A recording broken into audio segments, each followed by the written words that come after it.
તો રાજકોટ મેયરના પતિ દ્વારા કરવામાં આવેલા બાંધકામનો મામલો ગરમાયો છે। હવે શહેર ભાજપ પ્રમુખે સ્પષ્ટતા કરી છે। શહેર ભાજપ પ્રમુખે જણાવ્યું કે આ વિષય ધ્યાનમાં આવતા તેમણે સમગ્ર મામલે ખુલાસો માંગ્યો। પ્રાથમિક રીતે આ જમીન વડીલો પાર્જિત હોવાનું અને બાદમાં ખાલસા થઈ હોવાનું જાણવા મળ્યું છે। તેમણે ભારપૂર્વક કહ્યું કે આ મામલે પ્રથમ મહાનગરપાલિકા કાયદેસરની કાર્યવાહી કરશે, ત્યારબાદ ઉચ્ચ કક્ષાએથી માર્ગદર્શન મેળવીને પક્ષ દ્વારા પણ યોગ્ય પગલાં લેવામાં આવશે।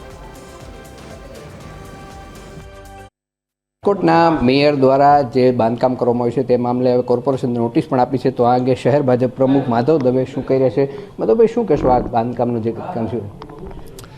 મેં ગઈકાલે જ મેયરશ્રી અને એમના પતિદેવ વિનોદભાઈ સાથે વાત કરી લીધી છે।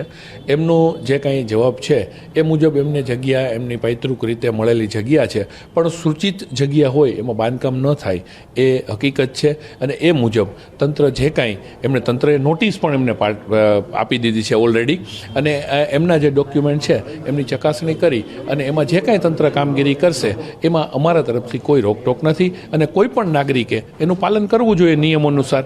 એ નિયમોનું પાલન થશે।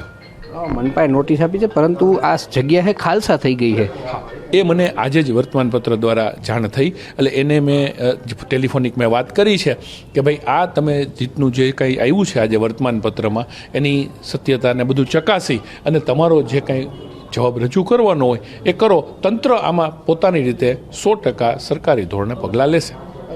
મેયર છે એ પ્રથમ નાગરિક કહેવાય, આ ભૂલ કરી તો કેટલું યોગ્ય કહેવાય? કોઈ પણ નાગરિકે, મેં હમણાં જ કીધું એક અન્ય જગ્યાએ કે કોઈ પણ નાગરિકે સરકારના જે કાંઈ નીતિ નિયમો હોય એને બાંધીને જ ચાલવું જોઈએ અને એના નિયમ અનુસાર જ ચાલવું જોઈએ। કોઈ પણ વ્યક્તિ હોય એના લાગુ પડે છે તો મેયરશ્રીને પણ એ વસ્તુ લાગુ પડે છે।